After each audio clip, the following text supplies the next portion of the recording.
वर्तमान दौर बदलाव का दौर है। इसमें जहां तेजी से विकास हुआ है तो वहीं चुनौतियां भी तेजी से बढ़ी है।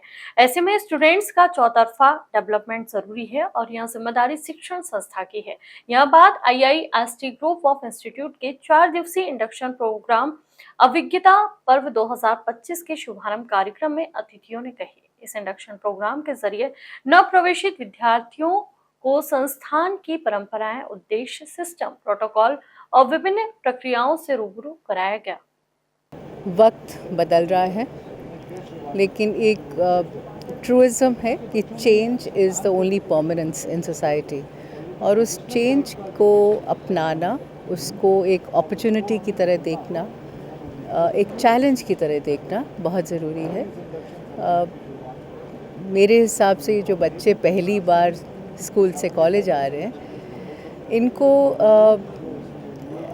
शुरू कर रहे हैं अपनी जर्नी, और इनको जो एक अपने खुद की सोच के लिए, अपने करियर की सोच के लिए ज़रूरी है, लेकिन उसके अलावा ये भी सोचना ज़रूरी है कि मैं अपने समाज के लिए, अपने देश के लिए मैं क्या कर सकता हूँ या कर सकती हूँ।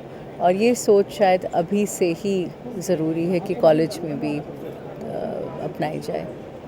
2047 पे हम विकसित भारत की बात कर रहे हैं, विश्व गुरु की बात कर रहे हैं।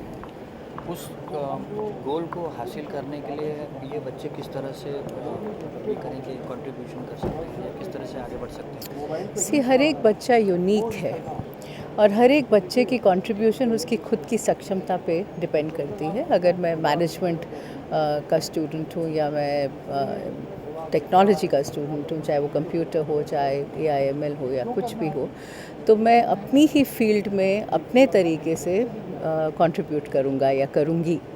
And I don't want to say कि अब एक ही कंट्रीब्यूशन होता है, क्योंकि हर एक व्यक्ति, चाहे आप जैसे कर रहे हैं जर्नलिज्म, आप भी कंट्रीब्यूट करते हैं ना, नेशन बिल्डिंग में तो हर एक व्यक्ति करता है, लेकिन ये सोच भीतर होनी चाहिए कि जो मैं कर रहा हूँ या कर रही हूँ केवल अपने लिए नहीं है, देश के लिए भी है, क्योंकि देश ने जो मुझे दिया है, मुझे भी देश को लौटाना है।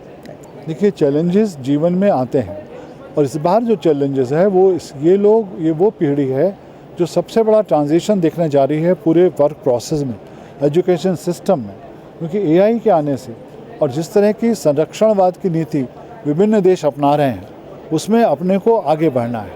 आज चैलेंजेस आ रहे हैं, टैरिफ वार शुरू होने की संभावनाएं हैं, तो इन सब चुनौतियों को ध्यान में रखते हुए हमें क्या करना है? तो हमें देश को आत्मनिर्भर बनाना है और स्वयं भी आत्मनिर्भर बनना है। तो उसके लिए एक जो क्लासरूम एजुकेशन है, जो सिलेबस है, वो पर्याप्त नहीं है। हमें उसके अलावा अपने स्किल्स को बढ़ाने का प्रयास करना होगा और क्रिटिकल थिंकिंग बढ़ानी होगी, आउट ऑफ बॉक्स सोचना होगा। तो इसलिए बच्चों को हमें एक मंच प्रदान करना है जहाँ पर वो इन सब क्षमताओं का विकास कर सकें, क्योंकि अगर AI पावर्ड रोबो आएगा तो आप जानते हैं कि वो बहुत सारे काम बहुत जल्दी करेगा। तो उसको आप बीट कैसे कर सकते हैं? उसको आप बीट अपने सोच से कर सकते हैं, क्योंकि वो कुछ चीज़ें ऐसी नहीं सोच पाएगा जो आप सोच सकते हैं, जो ह्यूमन बीइंग सोच सकता है। तो उसके लिए जो हमारा प्रयास है कि वो इस दिशा में आगे बढ़ें। उसके लिए हम हैकाथॉन आयोजित कराते हैं, प्रोजेक्ट बेस्ड लर्निंग हम शुरू कर रहे हैं with the help of industry experts. तो जो इंडस्ट्री की डिमांड है उसके लिए उनको तैयार कर रहे हैं। तो इन सभी आयामों पर काम करना पड़ेगा, एक से काम नहीं चलेगा। We have to try from all angles. इसके लिए हमने समग्र समुद्र योजना बनाई है, होलिस्टिक डेवलपमेंट।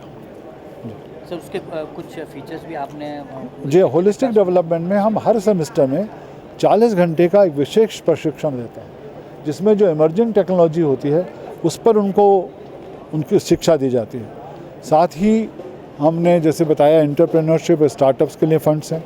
तीसरा, हमने आपको बताया कि हम जो है स्पोर्ट्स पर बहुत बल दे रहे हैं ताकि उनके फिजिकली ठीक हों, और 20 क्लब हमने बनाए हैं ताकि उनका एक विकास हो सके क्लासरूम के अलावा भी, जिसे हम कहते हैं सर्वांगीण विकास।